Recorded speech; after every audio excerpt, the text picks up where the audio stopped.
Hola, soy Francisco y esto es Béisbol, Números y mucho más. Cuarto video. Vamos a explorar lo que es el rendimiento en la recta final. Es decir, el rendimiento en los playoffs en la Serie Mundial y en el mes que precede, septiembre, donde se deciden las posiciones. Esto actualmente hay más posibilidad de estudiarlo porque contamos con lo que se llama las estadísticas desglosadas, las split stats que están al alcance de todo el mundo gratis ahí en Baseball Reference. Bueno, hubo un jugador que tuvo una extraordinaria actuación en la década del 70, primero con el Oakland y sobre todo con los Yankees, Reggie Jackson, que dio origen al calificativo ese de Mr. October, el señor Octubre, el dueño de octubre. También en el béisbol contemporáneo me gustaría mencionar, porque está muy fresco, que debía haberlo mencionado también como otro de los caballos de hierro, a Freddie Freeman, que en las dos últimas series mundiales ha dado jonrones realmente determinantes, primero en la serie contra los Yankees. Bueno, un golpe psicológico le dio tremendo a los Yankees cuando los dejó al campo en el primer juego, y luego en la serie de este año, el juego de extra inning, creo que 18 innings, también lo decidió con lo que se llama en inglés un walk-off home run, un jonrón que deja al campo al otro equipo y que pudiéramos decirle un jonrón de apaga y vámonos en cubano coloquial. Y tenemos un Mr. October cubano, Orlando El Duque Hernández. El Duque es el quinto pitcher abridor con mejores rendimientos en la historia del béisbol y logró algo muy difícil, logró ser mejor en esos momentos que en las temporadas. Superó su promedio de carreras limpias, su promedio de ponchados por 9 innings, de bateo de los contrarios. Fue el caso de un jugador que mantiene su energía y que se crece en los momentos difíciles. Y bueno, tenemos también lo que yo propongo es que se empiece a pensar no solo en un señor amo de octubre, sino en un Mr. September, en el amo de septiembre. Bueno, y pasamos a la versatilidad. Les voy a decir que a mi juicio el jugador más versátil de la historia del béisbol fue un cubano y no es ninguno de los dos que ustedes se lo imaginan. Vamos a verlo más adelante. Y hay la versatilidad extrema, ¿no? La de lo que se llama en una traducción que a mí me parece muy defectuosa, el jugador de dos vías, como si fuera una carretera o algo así. El jugador que tiene la doble función de ser pitcher y ser otra cosa más. En el caso de Ohtani es bateador designado, aunque sabemos que Ohtani podría jugar cualquier otra cosa. Una característica de algunos jugadores que hoy es muy difícil de encontrar, salvo en los juveniles. En los juveniles todavía no se ha producido esa gran especialización y hay gente que son grandes bateadores y son pitchers. Nosotros tuvimos a principios del siglo el ejemplo de Kendry Morales, que era el pitcher principal del equipo Cuba y era el cuarto bate también. Creo que estaba jugando tercera, estuvo en su carrera antes de especializarse ya como designado aquí, jugó tercera y jugó primera base.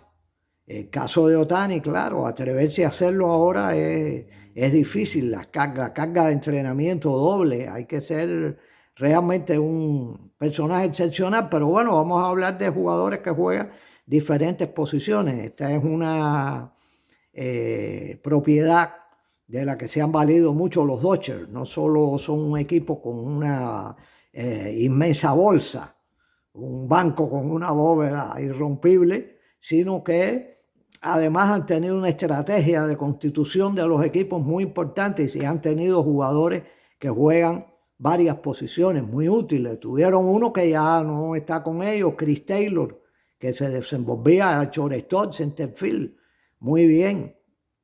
Ahora tienen a Tommy Edman, que hace lo mismo, es un hombre, además de que es un bateador oportuno, lo juega, lo mismo es Jardín Central, que juega el Scioli y la segunda. Y por extensión podría jugar las demás posiciones del cuadro y de los jardines.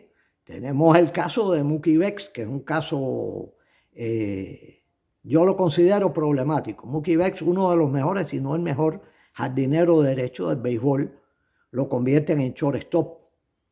Y en su primera temporada tiene dificultades de adaptación. No fue un shortstop desastroso, pero tampoco fue brillante. Sin embargo, en su segunda temporada sí estuvo en la lucha por un nivel de guante de oro, un shortstop con una defensa élite. Y yo saludo mucho y admiro mucho a Betts por haber logrado exitosamente esa transformación. Ahora, ahí sí la decisión de los dueños y del manager y de los gerentes y los especialistas técnicos de los Dodgers me parece discutible, puesto que puede haber contribuido mucho a la decadencia ofensiva que ha experimentado Betts. Y bueno,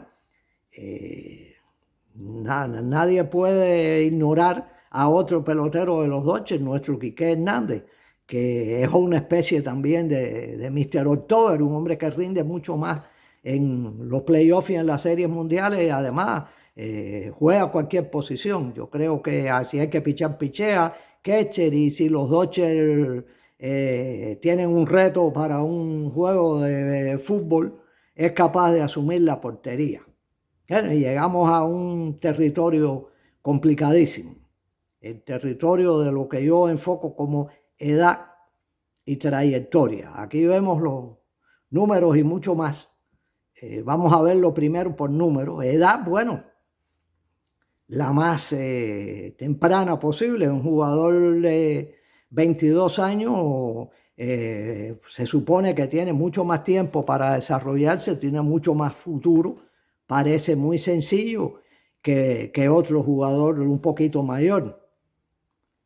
Otro número es la culminación de un jugador que se ha estimado entre 28 y 32 años.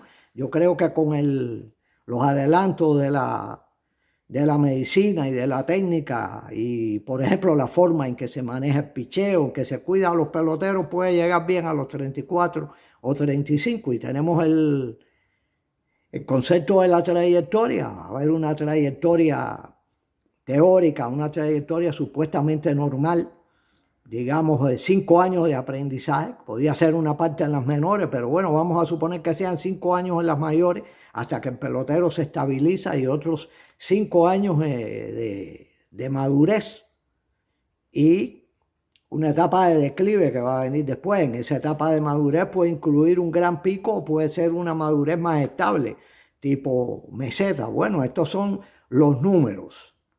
Son números que nos proporcionan esquemas de pensamiento que nos facilitan las cosas, pero no solo yo lo digo, es una cosa evidente que tenemos por una parte que ser habilidosos para usarlo y por otra parte ser flexibles y ser independientes para no dejarnos dominar demasiado por ello. Ahora vamos a ver esto concretamente. Vamos a jugar primero, como yo les había dicho, vamos a jugar a los dueños, vamos a jugar a los gerentes, a los managers y al final vamos a jugar también al cronista deportivo y al historiador. Vamos a enfocarnos en dos casos de contratos que se han dado en los 2 últimos años. Entre uno y el otro pasan de 1.000 millones de dólares. Una cantidad que nadie se lo hubiera imaginado. Yo me acuerdo en los años 50 cuando yo era muchacho, Miñoso ganaba $35.000. Eso en Cuba era una cantidad fabulosa y venía en su carro blanco, que era un Buick, él mismo manejando desde Chicago. Eran los tiempos románticos del béisbol. Luego llegaba a La Habana en el ferry. Después Nolan Ryan, el primero que firmó contrato millonario, después Canseco y ahora, bueno, es una cantidad, inflación, una cantidad estratosférica, pero es que el deporte es una parte, una de las principales piezas del negocio del espectáculo, el cual se mueven fabulosas cantidades de dinero. Bueno, los dos casos, Juan Soto, vamos a valorar. Para mí, El contrato de Juan Soto es un contrato que tiene grandes posibilidades de ser exitoso. 14 años le dieron, le quedan 13. Vamos a ver, vamos a describir a Juan Soto. Juan Soto ya hablamos de él en la comparación con Arraez, un bateador que tiene un promedio de envasamiento altísimo, un slugger, tiene una gran disciplina y es un fildeador mediano, pero ha demostrado su inteligencia. En esta última temporada se convirtió en estafador de base y eso sí es un tremendo problema, porque cada vez que Juan Soto le dan la base y roba la segunda, es como si conectara un two-way, tendría ya un promedio de logging estratosférico. Además, es un individuo carismático y es un individuo con mucha durabilidad. Jugador de 150 juegos, se le puede augurar una carrera larga. Yo quisiera hacer dos pronósticos. Primero, va a ser miembro de por lo menos 3 equipos championables con los Mets. Y un pronóstico más a largo plazo y más arriesgado. Puede ser una amenaza para el récord de jonrones. Puede conectar, dando 35 jonrones de promedio, puede llegar a 700 jonrones, andar por ahí cerca. Y si cambia un poco sus características, adopta un swing más vertical, se pone a alar más la bola, a buscar más el jonrón cuando ya sea simplemente un designado, ya haya perdido velocidad, puede ser un segundo caso como Barry Bonds y sacarle un susto a ese récord. Bueno, es un riesgo que posiblemente no pueda comprobar si acerté o no acerté, pero bueno, lo estoy haciendo ahora. El otro caso es Kyle Tucker. Es un caso, también pensaron bien los dueños del equipo al darle a Kyle Tucker ese contrato en el cual tiene un salario promedio más alto que nadie, pero era la solución. Los Dodgers necesitaban cubrir una posición, el right field.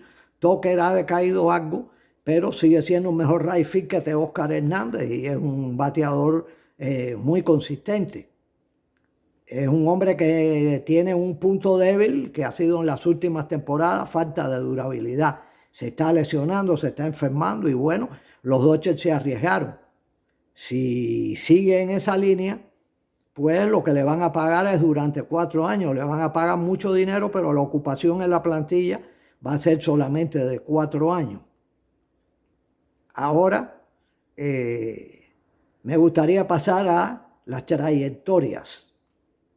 Trayectoria, ya dijimos que la comparación sería esa trayectoria estándar, normal. Hay otras trayectorias, vamos a ir a las trayectorias anormales, anomalía que muchas veces puede ser positiva. Vamos a iniciarlo con uno de los grandes jugadores de la historia, Han Aaron. Tiene una etapa de aprendizaje muy breve y después viene un larguísimo pico de, digamos, como 17 o 18 temporadas donde se mantiene con una consistencia increíble y una pequeñita etapa de decadencia ya al final, y tenemos jugadores que por el contrario vienen hechos como Alex Rodríguez, Albert Pujols llegaron a las mayores, Joe DiMaggio llegaron a las mayores y se impusieron inmediatamente. Una trayectoria extraña será la trayectoria de Nelson Cruz, un hombre que a los 29 años no había causado un gran impacto y sin embargo se convirtió en uno de los grandes sluggers de la época del 2010 al 2020. Y hasta aquí por hoy. Les pido el like, les pido que compartan, les pido que recomienden esto, les pido comentarios, necesito comentarios, saber lo que piensan, por ejemplo, si son muy largos, si son muy cortos, qué tipo de temas quisieran tener y bueno, hasta la próxima.